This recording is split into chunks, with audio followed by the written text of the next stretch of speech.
ఓం సాయిరామ్. ఓం సాయి శ్రీ సాయి జయ జయ సాయి.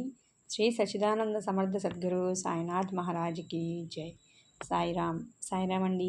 మన సాయి బంధువులందరికీ గురువారపు శుభాకాంక్షలు. మన సాయి బంధువులందరికీ బాబావారి ఆశీస్సులు ఉండాలని మనస్ఫూర్తిగా కోరుకుంటున్నాను. ఈరోజు వీడియోలో వచ్చేసి మనం ఒక చక్కని విషయాన్ని అయితే బాబావారు మనకు తెలియజేస్తున్నారు. అదేమిటంటే, మనం ఎన్నో రకాల పూజలు చేస్తూ ఉంటాం, ఎంతమందో దేవుళ్ళని మొక్కుతూ ఉంటాం, ఎన్నో తీర్థయాత్రలు చేస్తూ ఉంటాం, ఎన్నో దాన ధర్మాలు కూడా చేస్తూ ఉంటాము. అవన్నీ చేయాలా? మనము కష్టం నుండి గట్టెక్కడానికి అవన్నీ చేస్తేనే మన కష్టాలు తీరుతాయా? లేదంటే అసలు ఏ రకంగా తీరుతాయి? మన బాధలకి పరిష్కారం అనేది ఎలా ఉంటుంది? ఎక్కడ ఉంటుంది? ఎవరి చేతిలో ఉంటుంది? ఎలా మనకు వచ్చే సమస్యను సాల్వ్ చేసుకోవాలి అనే విషయం గురించి అయితే మనం ఈరోజు తెలుసుకుందాము.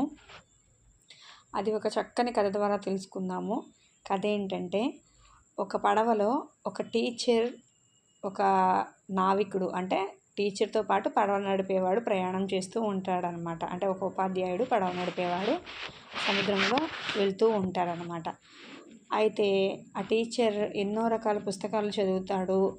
ఎన్నో పెద్ద పెద్ద అతని దగ్గర డిక్షనరీలు కానివ్వండి, అలాంటివి ఎన్నో ఎడ్యుకేషన్కి సంబంధించి సబ్జెక్టుకి ఒక 2-3 పుస్తకాలు చొప్పున ఎన్నో రకాల పుస్తకాలు ఉంటాయి. అవన్నీ కూడా అతని బ్యాగ్లోనే ఉంటాయి, తనతోనే ఉంచుకుంటాడనమాట ఎక్కడికి వెళ్ళినా కూడా. అయితే కొంత దూరం ప్రయాణించిన తర్వాత అతనికి ఏమీ తోయక ఏ పుస్తకాన్ని చదువుతాడు. కొంతసేపు చదివి బోర్ కొట్టి పుస్తకాలు అనేవి క్లోజ్ చేసేసి పడవ నావికుడితో కొంతసేపు మాట్లాడదామని అతన్ని వెళ్ళి పరిచయం చేసుకుంటాడనమాట.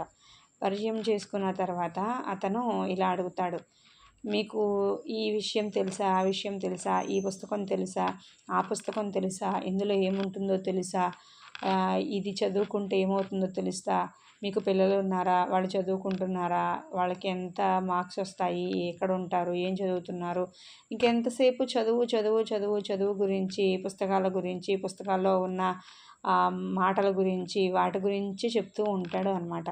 అవన్నీ కూడా నావికుడు, పడవ నడిపే అతనికి ఏమీ అర్థం కాదు, తెలీదు. ఎందుకంటే అతను చదువుకోలేదు కాబట్టి అతనికి ఏమీ అర్థం కాదు. చెప్పింది వింటాడు, అర్థమైన దానికి సమాధానం చెప్తాడు, అర్థం కాని దానికి అలా సైలెంట్గా ఉండిపోతాడనమాట. అయితే ఇతను అంటాడు, చాలా విషయాలు అడిగిన తర్వాత నీకేమీ తెలియదు, ఏమీ రాదా అయితే అని చెప్పని కొంచెం దిగజార్చినట్టుగా, తక్కువ చేసినట్టుగా అతన్ని మాట్లాడతాడనమాట. కానీ పడవ నడిపే వ్యక్తి ఎలాంటి బాధ కలిగినా కామ్గా ఉంటాడు. కానీ ఎలాంటి రెస్పాన్స్ అనేది ఏమీ ఎదురు మాట్లాడడం కానీ, ఏమీ అనడం కానీ ఏమీ జరగదనమాట. అలా తను పడవ నడుపుకుంటూనే ఉంటాడనమాట. కొంతసేపటికి ఇతనికి కొంచెం చిరాకు అనిపించి అటు ఇటు తిరిగి మళ్ళీ కామ్గా కూర్చుని ఏదో చదువుకుంటూ ఉంటాడు. అయితే సముద్రంలో కొంచెం అలలు తాకిడి అనేది ఎక్కువ అవుతుంది.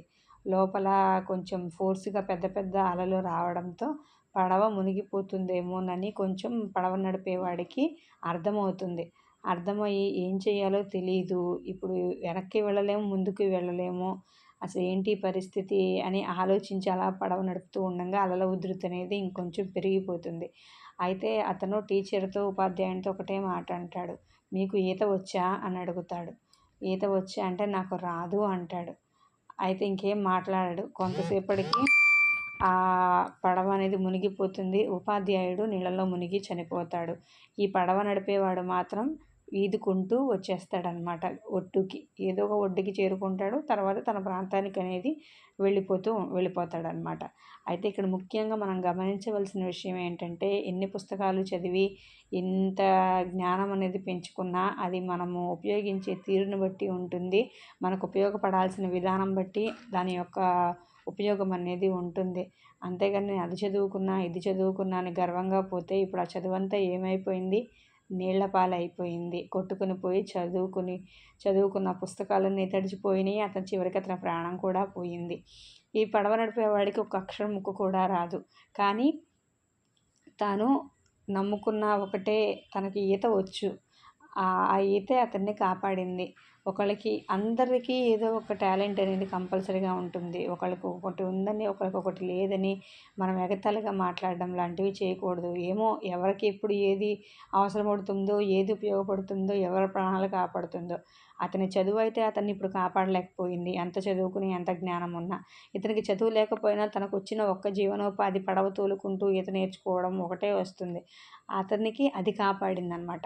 అలాగే మనం కూడా ఎన్నో తీర్థయాత్రలు చేసాం, ఎన్నో పూజలు చేసాం, ఎన్నో హోమాలు చేసాం, ఎన్నో యజ్ఞయాగాలు చేసాము. ఎంతమందో దేవుళ్ళని ఇంట్లో పూజిస్తున్నాము. అందరి ఫోటోలకి రోజు నిత్య నైవేద్యాలు, ధూపదీపాలు అన్నీ పెడుతున్నాము. చాలా గొప్పగా చేస్తున్నాము. మనం ఏ దాన ధర్మం చేసినా 10 మందికి చెప్పుకుని గొప్పగా గర్వంగా ఫీల్ అవుతున్నాము అంటే ఉపయోగం లేదనమాట.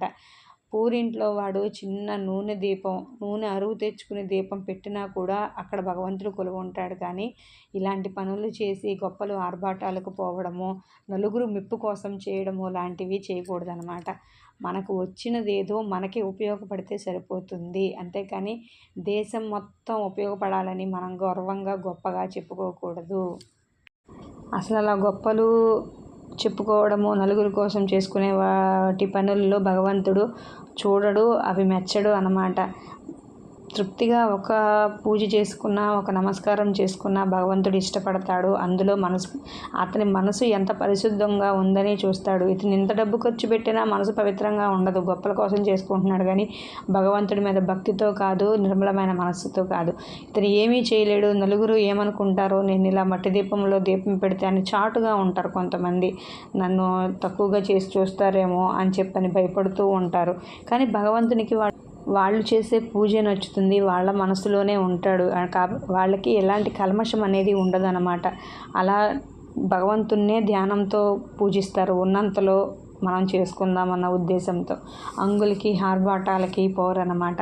కాబట్టి మనము ఏది చేసినా మనకు ఉపయోగపడేదిగా ఉండాలి, భగవంతునికి అర్థమయ్యే రీతిలో ఉండాలి. ఎంత గొప్పగా చేసినా, ఎంతమందికి తెలుసుకునేలాగా చేసినా అందులో భగవంతుడు ఉండడు. ఆ విషయాన్ని మనం గమనించాలన్నమాట. అది మన ఈరోజుటి వీడియో. ఎలా ఉండాలి అనేది మనకు అర్థమైంది కదా. నలుగురు కోసం ఉండకూడదు, నలుగురు కోసం నేర్చుకోకూడదు, నలుగురిలో గొప్పలు పోకూడదు. మనకు వచ్చింది ఏదో మనకు ఉపయోగపడాలి. నలుగురు కష్టంలో ఉంటే వాళ్ళకి సహాయపడేలాగా ఉండాలి. అలా కాకుండా ఎంత జ్ఞానం వచ్చినా కూడా అది వృధా అనేది మన కథ యొక్క సారాంశం అనమాట. మళ్ళీ ఒక బాబా వీడియోతో మళ్ళీ ఒక మంచి వీడియోలో కలుద్దాం. అంతవరకు ఓం సాయిరామ్.